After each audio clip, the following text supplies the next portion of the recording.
If you're a wine lover, there's a good chance Burgundy is on your bucket list. It's home to some of the most sought after wineries in the world, some legendary vineyards, and producers that collectors dream about. But before you book that flight, there are a few things you need to know because Burgundy is not Napa Valley, it's not Tuscany either.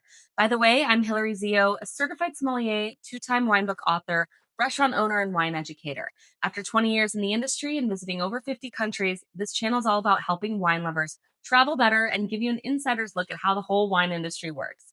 If that's you, subscribe below. So, the first thing you need to understand is that Burgundy is expensive. And I don't mean Napa expensive. Village level wines often start around 38 euros per bottle, and prices climb very quickly from there.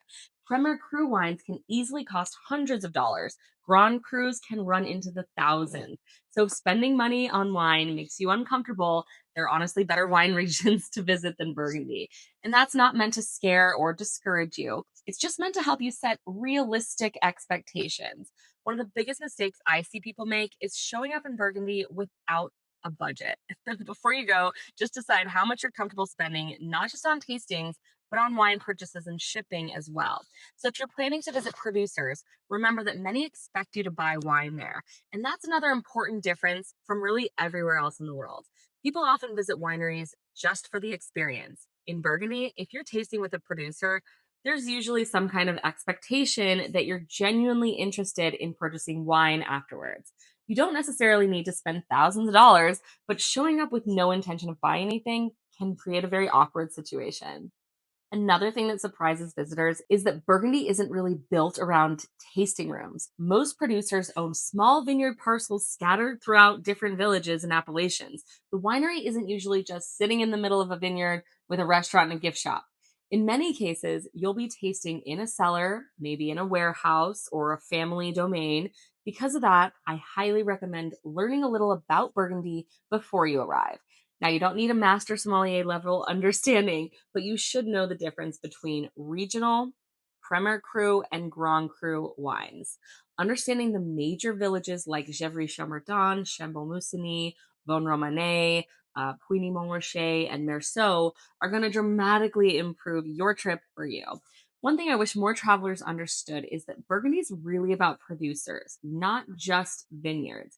Two wineries can make a wine from neighboring parcels and produce totally different results. The producer matters as much as the vineyard. So that's why researching domains before your trip is one of the best investments you can make in your time. When should you visit? Well, my favorite time is late spring or even like early summer. The vineyards are obviously beautiful, the weather is pleasant, and producers genuinely are going to have more time available for visitors. And you can bike between villages, enjoy outdoor lunches, and really experience the landscape. One time I generally avoid is harvest season. So, harvest sounds romantic until you realize every producer is working 16-hour days and has no time for visitors. Emails are going to go unanswered, appointments disappear, everyone's just focusing on getting grapes into the winery.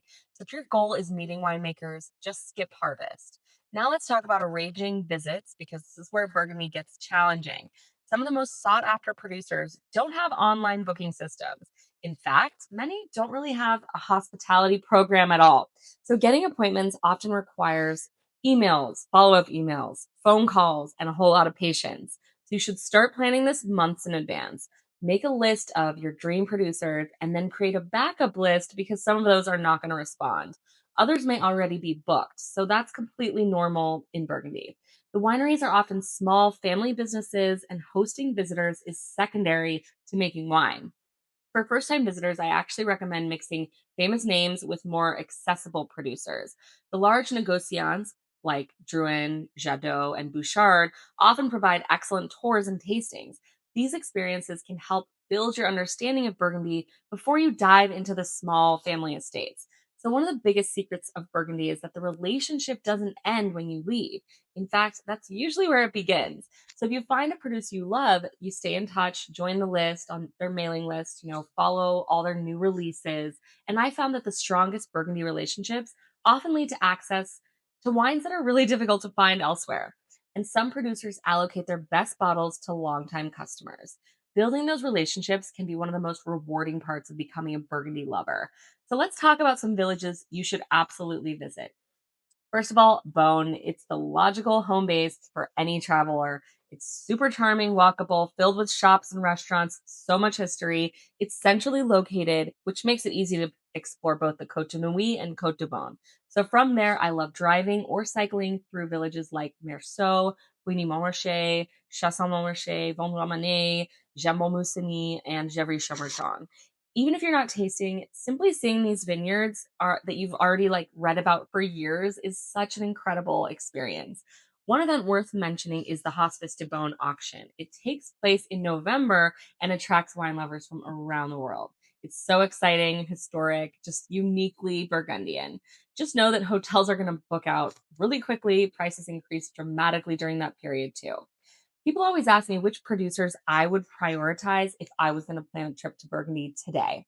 So, availability changes and appointments can be difficult to secure, but I'd personally focus on estates like Michel Gros, Comme la Fond, Dujac, Mayo Camazet, Michel Nolat, Jean Griveaux, Michel Lafarge, Favalli, Jacques Frederic Mounier, Leroux.